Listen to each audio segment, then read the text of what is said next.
نحمده ونصلي على رسوله الكريم اما بعد فاعوذ بالله من الشيطان الرجيم بسم الله الرحمن الرحيم رب اشرح لي صدري ويسر لي امري واحلل عقدة من لساني يفقهوا قولي۔ السلام علیکم ورحمۃ اللہ وبرکاتہ۔ ناظرین، پروگرام دعا کیجئے کے ساتھ آپ کی خدمت میں حاضر ہیں۔ آج ہم انشاءاللہ بیماری سے شفا کی دعائیں آپ کے ساتھ شیئر کریں گے۔ صحت اور بیماری انسانی زندگی کے ساتھ ساتھ ہیں۔ انسان کی زندگی کے کوئی بھی 2 دن ایک جیسے نہیں ہوتے۔ آج اگر انسان خوش ہے تو کل اداس ہوگا، اگر آج وہ اپنے جسم میں قوت محسوس کر رہا ہے تو کل بیمار ہو سکتا ہے۔ انسان کے اوپر دن میں بھی کئی بار مختلف طرح کی کیفیات گزرتی ہیں۔ کبھی انسان روحانی طور پر، جذباتی طور پر بیمار ہوتا ہے اور کبھی انسان جسمانی طور پر بیمار ہو جاتا ہے۔ بیماری کی کیفیت صحت کی کیفیت سے مختلف ہوتی ہے اور ہر انسان اس کو محسوس کر سکتا ہے۔ ایسی صورت میں انسان کو دوا کے ساتھ ساتھ اللہ سبحانہ و تعالیٰ کی طرف رجوع کرنا چاہیے اور اپنے لیے خوب خوب دعائیں کرنی چاہیے۔ بعض اوقات بیمار خود اپنے لیے دعا نہیں کر سکتا تو بیمار کی عیادت کرنے والے اور بیمار کو دیکھنے والے، اس کے دوست، رشتہ دار، عزیز، اقربا اور ایون ہسپتال کا عملہ مریض کے لیے ایسی دعائیں پڑھ سکتا ہے جو اس کے لیے شفا یابی کا ذریعہ ہو سکتی ہیں۔ تو بات یہ ہے کہ انسان ہر حال میں اپنے رب کا محتاج ہے اور اسے اپنی ہر ضرورت کے لیے اپنے رب کی طرف رجوع کرنا چاہیے، اور خصوصاً قبولیت کے مواقع پر۔ رات کا پچھلا پہر اس کے لیے بہت مناسب ہے، جب اللہ سبحانہ وتعالی بندوں کو پکارتے ہیں کہ ہے کوئی جو مجھ سے دعا کرے تو میں اس کی دعا قبول کر لوں، ہے کوئی جو مجھ سے سوال کرے تو میں اس کو جواب دوں، ہے کوئی جو مجھ سے استغفار کرے تو میں اس کو بخش دوں۔ تو جب انسان بیمار ہو، اور خصوصاً اگر ایسی بیماری کا شکار ہو کہ جس میں بظاہر شفا کی کوئی امید نہ ہو، تو اسے اور بھی زیادہ خشوع و خضوع کے ساتھ اور ایسے اوقات میں اللہ تعالیٰ کی طرف رجوع کرنا چاہیے کہ جلد از جلد صحت یابی ہو سکے۔ اور اس سلسلے میں کبھی بھی انسان کو اللہ تعالیٰ سے مایوس نہیں ہونا چاہیے۔ پھر یہ بات یاد رہے کہ جب انسان دعا کرے تو اس سے پہلے اللہ سبحانہ وتعالیٰ کی تعریف کے کلمات کہنا نہ بھولے۔ تو آئیے آج ہم آپ کو دعا کرنے سے پہلے کچھ نئے کلمات بتائیں گے جو اللہ سبحانہ وتعالیٰ کی حمد و ثنا پر مبنی ہیں۔ ربنا لک الحمد ملء السماوات والارض وملء ما شئت من شیء بعد اہل الثناء والمجد احق ما قال العبد وكلنا لك عبد اللهم لا مانع لما اعطيت ولا معطي لما منعت ولا ينفع ذا الجد منك الجد۔ اے ہمارے رب، تمام تعریفیں تیرے ہی لیے ہیں جن سے آسمان اور زمین بھر جائیں، اور اس کے بعد جو تو چاہے وہ بھی اس سے بھر جائے۔ تو ہی تعریف اور بزرگی کے لائق ہے۔ بندے جو کہتے ہیں تو ان کا سب سے زیادہ حقدار تو ہے، اور ہم سب تیرے بندے ہیں۔ اے اللہ، جسے تو عطا کرنا چاہے اس سے کوئی روک نہیں سکتا، اور جسے تو نہ دینا چاہے اسے کوئی دے نہیں سکتا، اور کسی مرتبے والے کی بزرگی تیرے سامنے کوئی فائدہ نہیں دے سکتی۔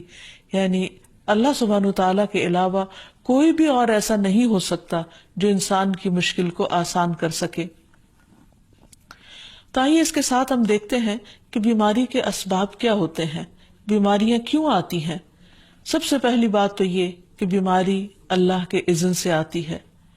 جب تک اللہ سبحانہ وتعالیٰ کا اذن نہ ہو، انسان پر کوئی کسی قسم کی مشکل آ نہیں سکتی۔ قرآن مجید میں آتا ہے ما اصاب من مصیبت الا باذن اللہ،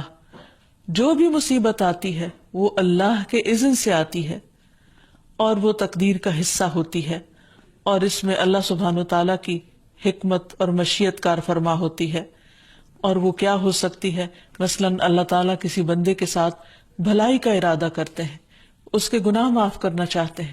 اس کو کسی خاص چیز کی سمجھ دینا چاہتے ہیں، تو اسے تکلیف میں مبتلا کر دیتے ہیں. کیونکہ بعض اوقات انسان زندگی میں اتنا مصروف ہوتا ہے اپنے روزانہ کے روٹین کے کاموں میں کہ وہ ٹھہر کر، رک کر، خاموشی کے ساتھ وقفہ لیے بغیر کوئی ایسی بات سوچتا نہیں کہ جو اسے سوچنی چاہیے، جو اللہ تعالیٰ چاہتے ہیں کہ وہ سوچے. تو جب انسان بیمار ہو جاتا ہے تو ایک اور کنڈیشن میں آ جاتا ہے، وہ آرام کی کیفیت میں آ جاتا ہے. ایسی صورت میں انسان کو وہ باتیں بھی سوچنے کا موقع مل جاتا ہے جو عام طور پر وہ نہیں سوچتا. پھر اسی طرح ہمیں ہمارا دین یہ بھی بتاتا ہے کہ بعض اوقات انسان پر بیماری یا کوئی بھی تکلیف اس کے اپنے ہاتھوں کی کمائی سے آتی ہے، یعنی اس کا اپنا کوئی گناہ یا قصور ہوتا ہے جس کی بنا پر اسے وہ تکلیف پہنچتی ہے. قرآن مجید میں آتا ہے وَمَا أَصَابَكُم مِّن مُّصِيبَةٍ فَبِمَا كَسَبَتْ أَيْدِيكُمْ وَيَعْفُو عَن كَثِيرٍ، اور تمہیں جو بھی مصیبت پہنچی تو وہ اس وجہ سے ہے جو تمہارے ہاتھوں نے کمایا، اور وہ بہت سی چیزوں سے درگزر کر جاتا ہے. اسی طرح بعض اوقات انسان کی بیماریاں اس کے کسی گناہ کا نتیجہ ہوتی ہیں. عمر رضی اللہ عنہ نے جب عباس رضی اللہ عنہ سے بارش کی دعا کرنے کے لیے کہا تو انہوں نے کہا اے اللہ، بے شک مصیبتیں گناہوں کی وجہ سے ہی نازل ہوتی ہیں اور انہیں صرف توبہ ہٹا سکتی ہے. پھر اسی طرح ایک اور روایت میں آتا ہے رسول اللہ صلی اللہ علیہ وسلم نے فرمایا جب بھی کسی رگ یا آنکھ کو نقصان پہنچتا ہے تو وہ کسی نہ کسی گناہ کی وجہ سے ہوتا ہے، لیکن جو تکالیف اللہ تعالیٰ ویسے ہی ٹالتا رہتا ہے وہ کہیں زیادہ ہو جاتی ہیں. پھر اسی طرح بعض بیماریاں انسانوں کے اعلانیہ گناہوں کی وجہ سے بھی ہوتی ہیں، جیسا کہ ایک حدیث میں آتا ہے جب کسی قوم میں بدکاری عام ہو جاتی ہے اور وہ اعلانیہ اس کا ارتکاب کرتے ہیں تو ان میں طاعون اور ایسی مختلف بیماریاں پھیل جاتی ہیں جو کہ ان سے پہلے گزرے ہوئے لوگوں میں نہ تھی. ابو امامہ باہلی سے روایت ہے کہ نبی صلی اللہ علیہ وسلم نے فرمایا جس بندے کو بھی بیماری سے پچھاڑ دیا گیا ہو تو اللہ تعالیٰ اسے جب بیماری سے اٹھاتا ہے تو وہ پاک ہوتا ہے. تو یہ ایک حقیقت ہے کہ انسان کے گناہ اس کے لیے مشکلات کا سبب بنتے ہیں. امام ابن القیم الجوزیہ لکھتے ہیں، ان کی ایک مشہور کتاب ہے الداء والدواء، بیماریاں اور علاج. اس میں وہ کہتے ہیں کہ کوئی بھی گناہ ایسا نہیں کہ جس کے اثرات نہ ہوں. انسان سے چھوٹی یا بڑی جو بھی کوئی غلطی صادر ہوتی ہے اس کے نتیجے میں کچھ نہ کچھ اثرات اس کی زندگی پر ضرور پڑتے ہیں. ہاں اگر اللہ تعالیٰ معاف کر دے تو وہ اور بات ہے، ورنہ ہر گناہ کی ایک تاثیر ہوتی ہے، اور ان تاثیرات میں سے ایک چیز یہ ہے کہ انسان مختلف قسم کی بیماریوں میں مبتلا ہو جاتا ہے. اسی لیے ہم دیکھتے ہیں کہ جب انسان بیماری میں مبتلا ہوتا ہے تو اللہ تعالیٰ اس بیماری کو اس کے گناہوں کا کفارہ بنا دیتے ہیں. جیسے حدیث میں آتا ہے کہ جس مسلمان کو کانٹا چبھے یا اس سے زیادہ کوئی تکلیف پہنچتی ہے تو اللہ تعالیٰ اس کے ذریعے اس کے گناہوں کو اس طرح دور کر دیتا ہے جس طرح درخت سے اس کے پتے جھڑتے ہیں. تو اس سے ہمیں یہ پتہ چلتا ہے کہ بیماریوں کے آنے کے مختلف اسباب ہوتے ہیں. بیماری بہرحال جس بھی وجہ سے آئے، لیکن اصل چیز دیکھنے کی یہ ہے کہ مومن کا رویہ کیا ہے. مومن کو اگر کوئی کانٹا بھی چبھتا ہے تو وہ اس پر صبر کرتا ہے. اس لیے بیماری یا تکلیف کے آنے پر انسان کو اللہ سے راضی رہنا چاہیے، شکوہ نہیں کرنا چاہیے، کیونکہ جو اللہ سے راضی ہو جاتا ہے کسی آزمائش پر، اللہ تعالیٰ بھی اس سے راضی ہو جاتا ہے. پھر اسی طرح اللہ تعالیٰ کا شکر ادا کرنا چاہیے، کیونکہ بیماری اس سے زیادہ شدید بھی ہو سکتی تھی. لہٰذا انسان کو اللہ تعالیٰ جس حال میں رکھے انسان اس پر شکر گزار رہے. پھر یہ کہ انسان کسی بھی بیماری میں کسی بھی قسم کی ہو اور زندگی کے کسی بھی حصے میں ہو اس میں مایوس نہ ہو، پر امید رہے کہ بیماری دور ہو جائے گی. پھر اسی طرح اگر بیماری طول پکڑ جائے تو انسان کو گھبرانا نہیں چاہیے، کیونکہ ہر گزرنے والا لمحہ انسان کے درجات میں اضافے کا سبب بنتا ہے اور اس کے گناہ مسلسل جھڑتے چلے جاتے ہیں حتیٰ کہ انسان بالکل پاک صاف ہو جاتا ہے. پھر اسی طرح انسان کو بیماری کی حالت میں دوسروں سے شکوے شکایات نہیں کرنی چاہیے، کیونکہ بیماری اللہ کے اذن سے آتی ہے، اور جب انسان ہر ایک کے آگے رونے لگتا ہے تو گویا وہ اللہ تعالیٰ کا شکوہ کر رہا ہوتا ہے، جو چیز اللہ تعالیٰ کو پسند نہیں. پھر اسی طرح منہ سے برے الفاظ نہیں نکالنے چاہیے، بیماریوں کو کوسنا نہیں چاہیے، اور پھر ایسے الفاظ نہیں ادا کرنے چاہیے کہ مجھے لگتا ہے کہ اس بیماری میں میری زندگی چلی جائے گی، یا یہ کہ کسی مریض کی عیادت کے لیے جا کر اس کو اس قسم کی بات نہیں کرنی چاہیے، خواہ کتنی ہی خطرناک بیماری کیوں نہ ہو، ہمیشہ اسے امید دلانے چاہیے، کیونکہ مایوسی کے الفاظ اور برے بھلے اور منفی قسم کی باتیں اللہ تعالیٰ کو پسند نہیں، اور انسان ویسے بھی جیسے سوچتا ہے پھر اس کے ایکشن اس کے مطابق ہونے لگتے ہیں۔ اب یہ ہے کہ انسان بیماری میں دوا ضرور کرے، کیونکہ حدیث میں آتا ہے کہ اللہ تعالیٰ نے کوئی بیماری ایسی نہیں اتاری جس کے لیے دوا نہ اتاری ہو۔ ہاں، جسے معلوم ہو اسے معلوم ہوتا ہے، اور جسے نہیں معلوم ہوتا اسے نہیں معلوم ہوتا۔ بعض اوقات اللہ تعالیٰ ڈاکٹر کے دل میں ڈال دیتا ہے اور اس کا علاج اس کو سمجھ میں آ جاتا ہے، اور بعض اوقات وہ بیماری لا علاج ہوتی ہے، حالانکہ اس کا علاج موجود ہوتا ہے مگر کسی کو بھی علاج سمجھ میں نہیں آتا۔ بہرحال نوعیت کچھ بھی ہو تو علاج ضرور کراتے رہنا چاہیے، اور کبھی مایوس نہیں ہونا چاہیے کہ اس بیماری کا علاج ہو نہیں سکتا، نہیں، ایک کے بعد ایک کوشش انسان کرتا رہے، اور جب اللہ کا اذن ہوگا بیماری دور ہو جائے گی۔ اور اس کے ساتھ ساتھ انسان یہ بھی یقین رکھے کہ شفا اللہ کے ہاتھ میں ہے، کسی ڈاکٹر کے ہاتھ میں نہیں، کسی انسان کے ہاتھ میں نہیں، کیونکہ جب تک اللہ کا اذن نہ ہو شفا نہیں ہو سکتی، خواہ کوئی کتنا بھی بڑا ڈاکٹر کیوں نہ ہو۔ اسی لیے نبی صلی اللہ علیہ وسلم کی دعاؤں کے آخر میں آتا ہے کہ لا شفا الا شفاؤک، کوئی شفا نہیں مگر تیری ہی شفا، یعنی جو اللہ سبحانہ وتعالی اپنے بندے کو شفا عطا کرے۔ پھر اسی طرح یہ ہے کہ حضرت ابراہیم علیہ السلام نے اللہ سبحانہ وتعالی کے بارے میں فرمایا تھا کہ وَإِذَا مَرِضْتُ فَهُوَ يَشْفِينِ، کہ جب میں بیمار ہوتا ہوں تو وہی مجھے شفا دیتا ہے، یعنی اللہ تعالیٰ ہی اس بیماری کو دور کرتا ہے۔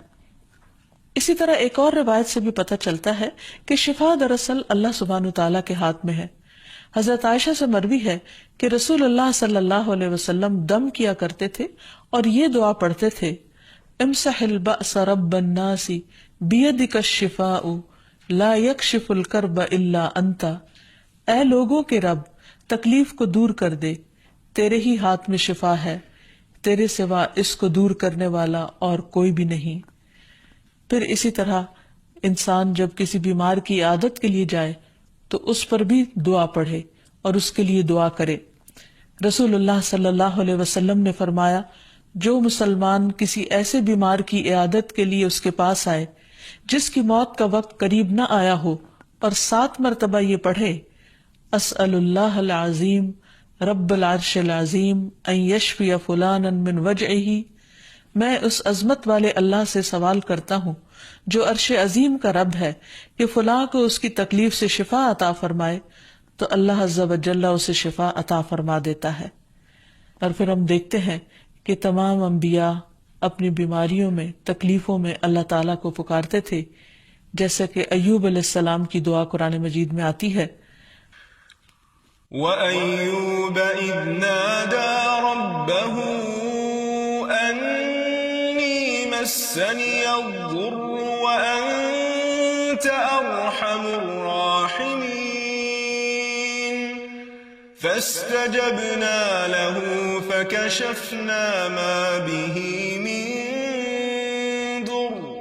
وَآتَيْنَاهُ أَهْلَهُ وَمِثْلَهُمْ